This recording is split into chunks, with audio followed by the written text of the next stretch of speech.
नमो भगवते वासुदेवाय नमः। विष्णु पर्व 7वां अध्याय। इस अध्याय में हम जानेंगे श्री कृष्ण और बलराम का व्रज में घुटनों के बल चलना तथा श्री कृष्ण का उलूखल में बंधकर यमला अर्जुन भंग की लीला करना। वैशंपायन जी कहते हैं, जन्मेजय, कुछ काल बीतने पर वे दोनों सौम्य बालक जिनके नामकरण संस्कार हो चुके थे और जो कृष्ण और संकर्षण नाम से प्रसिद्ध थे, घुटनों के बल चलने फिरने लगे। बचपन से ही वे दोनों बच्चे एक दूसरे में अंतर्भूत से होकर एकता को प्राप्त हो गए थे। ऐसा जान पड़ता था कि ये दोनों एक ही शरीर धारण करते हैं। वे दोनों भाई बालचंद्र और बालसूर्य के समान कांतिमान थे। वे दोनों मानो एक ही सांचे के ढले थे अथवा अभिन्न और जन्म रहित थे। एक सी शैया, आसन और भोजन का उपभोग करते थे, एक समान वेश धारण करते थे और एक ही शिशु व्रत का पालन करने वाले थे। वे एक ही कार्य में संलग्न थे और एक ही शरीर के दो भाग से प्रतीत होते थे। उनकी दिनचर्या एक सी थी। वे महापराक्रमी बालक एक ही पिता के शिशु थे। लोगों की दृष्टि में वे एक जैसे कद के थे। उन्होंने देवताओं के दुष्ट दमन और धर्म स्थापन रूप सिद्धांत के पालन के लिए मानव शरीर ग्रहण किया था। वे संपूर्ण जगत के संरक्षक होकर भी गोप बालक बन गए थे। वे दोनों भाई एक दूसरे से मिली हुई क्रीड़ाओं द्वारा सुशोभित होते थे। जैसे आकाश में चंद्रमा और सूर्य एक दूसरे की किरणों से बंधकर एक साथ हो गए हों। उन दोनों की भुजाएं सर्पों के शरीर के समान जान पड़ती थी। वे उनके द्वारा सब और चलते फिरते और सरकते थे। उस समय धूल से भरे हुए शरीर वाले वे दोनों भाई दर्प भरे दो हस्ती शावकों के समान शोभा पाते थे।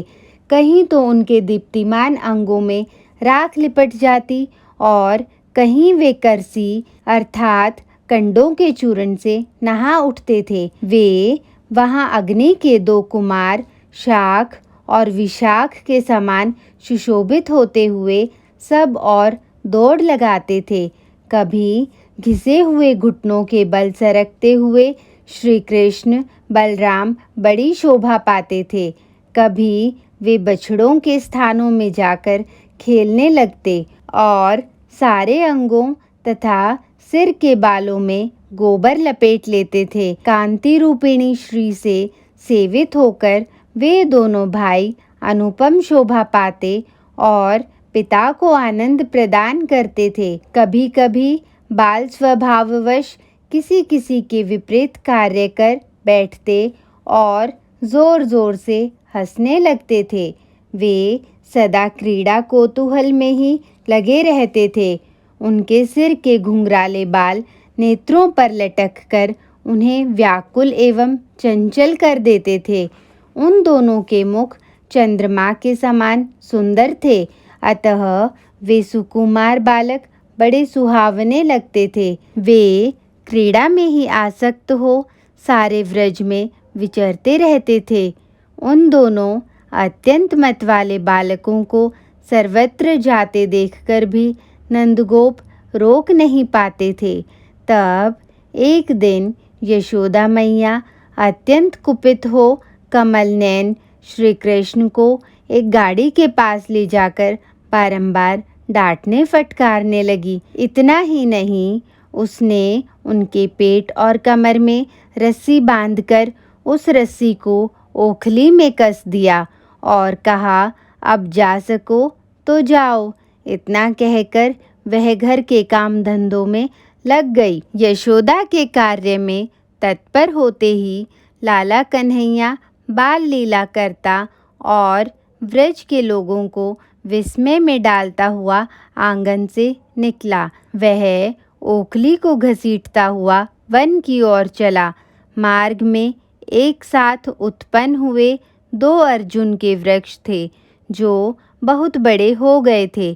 कन्हैया अपनी ओखली को खींचता हुआ उन्हीं दोनों वृक्षों के बीच से होकर निकला। खींचते हुए कन्हैया के उदर से बंधी हुई वह ओखली टेढ़ी होकर उन दोनों अर्जुन वृक्षों की जड़ में जा लगी और वहीं अटक गई। फिर तो उसने उन वृक्षों सहित ओखली को जोर से खींचा। बालक कन्हैया द्वारा वेग से खींचे गए वे दोनों अर्जुन वृक्ष जड़ और शाखाओं सहित टूटकर गिर पड़े और वह अपने दिव्य बल का आश्रय ले गोपों को दिखाने के लिए उन दोनों वृक्षों के बीच में खड़ा खड़ा हंसने लगा। उस बालक के प्रभाव से वह रस्सी और भी दृढ़ हो गई। यमुना तीर के मार्ग पर खड़ी हुई गोपियों ने जब बालकृष्ण को उस अवस्था में देखा तब वे आश्चर्यचकित हो करुण क्रंदन करती हुई यशोदा जी के पास गई। उन सब के मुख पर घबराहट छाई हुई थी।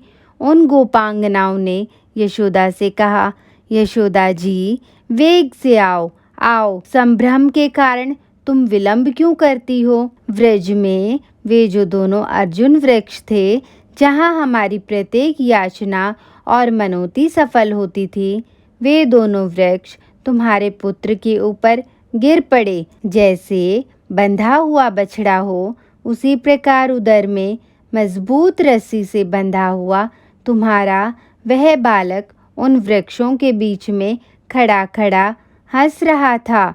अपने को पंडित मानने वाली मूढ़ दुर्बुद्धि यशोदे, उठो, चलो हमारे साथ और अपने जीवित पुत्र को जो मानो मौत के मुख से बचकर निकला है घर ले आओ। यशोदा भयभीत हो सहसा उठी और हाहाकार करती हुई उस स्थान पर गई जहाँ उसके लाला ने उन दोनों वृक्षों को धराशाही कर दिया था। उसने अपने पुत्र को उन दोनों वृक्षों के बीच में खड़ा देखा जो रस्सी से पेट में बंधी हुई ओखली को अपनी ओर खींच रहा था। गोपियों और बड़े बूढ़े गोपों सहित सारे व्रज में उस समय इसी घटना की चर्चा होने लगी। गोपों के यहाँ जो यह महान और अद्भुत घटना घटित हुई थी, इसे देखने के लिए चारों ओर से लोग आने लगे। वन में विचरने वाले वे गोप अपनी इच्छा के अनुसार वहां आकर कहने लगे, अहो, व्रज के ये दोनों वृक्ष देव मंदिर के समान थे, इनको किसने गिरा दिया? न आंधी चली, न वर्षा हुई, न बिजली गिरी और न किसी हाथी ने ही आकर टक्कर मारी। इन सब दोषों के बिना ही ये दोनों वृक्ष किसके द्वारा गिराए गए? अहो, जड़ से अलग हो जाने के कारण पृथ्वी पर गिरे हुए ये दोनों अर्जुन वृक्ष जलहीन बादलों के समान शोभा रहित हो गए हैं। नंदगोप, यदि ये दोनों वृक्ष इस गोष्ठ में लगाए गए थे और समस्त घोषवासियों का कल्याण करते थे, तो आज इस अवस्था में पहुंचकर भी ये दोनों आप पर प्रसन्न ही हैं, जिससे विशाल होने पर भी इन वृक्षों ने पृथ्वी पर गिरते समय तुम्हारे बालक को जीवित छोड़ दिया है। इस व्रज में यह तीसरी बार औत्पातिक घटना हुई है। पूतना का विनाश, छकड़े का उलटना और वृक्षों का धराशाही होना, ये तीन उपद्रव यहाँ हो चुके। इस स्थान पर हमारे इस व्रज का रहना अब उचित नहीं जान पड़ता, क्योंकि यहाँ अशुभ परिणाम की सूचना देने वाले उत्पात दिखाई देने लगे हैं। इतने ही में नंदगोप ने सहसा बंधन खोलकर श्री कृष्ण को ओखली से मुक्त कर दिया और मानो वह बालक मरकर पुनः जी उठा हो, ऐसा मानते हुए वे देर तक उसे अपनी गोद में चिपकाए रहे। उस समय वे कमल नयन श्री कृष्ण की ओर देखते देखते तृप्त नहीं होते थे। तदंतर नंदगोप यशोदा की निंदा करते हुए घर में गए। साथ ही अन्य सब गोप भी व्रज में ही पधारे। उस दाम अर्थात रस्सी से उदर में बांधे जाने के कारण श्री कृष्ण का नाम दामोदर हो गया। व्रज में गोपियाँ उसी नाम से उनकी लीलाओं का गान करने लगी। भरत श्रेष्ठ व्रज में निवास करते समय बालक श्री कृष्ण की ऐसी ही आश्चर्यमयी लीलाएं होती रहती थी। इस प्रकार श्री महाभारत के खिलभाग हरिवंश के अंतर्गत विष्णु पर्व में बाल लीला के प्रसंग में यमला अर्जुन भंग विषयक 7वां अध्याय पूरा हुआ। जय श्री कृष्ण।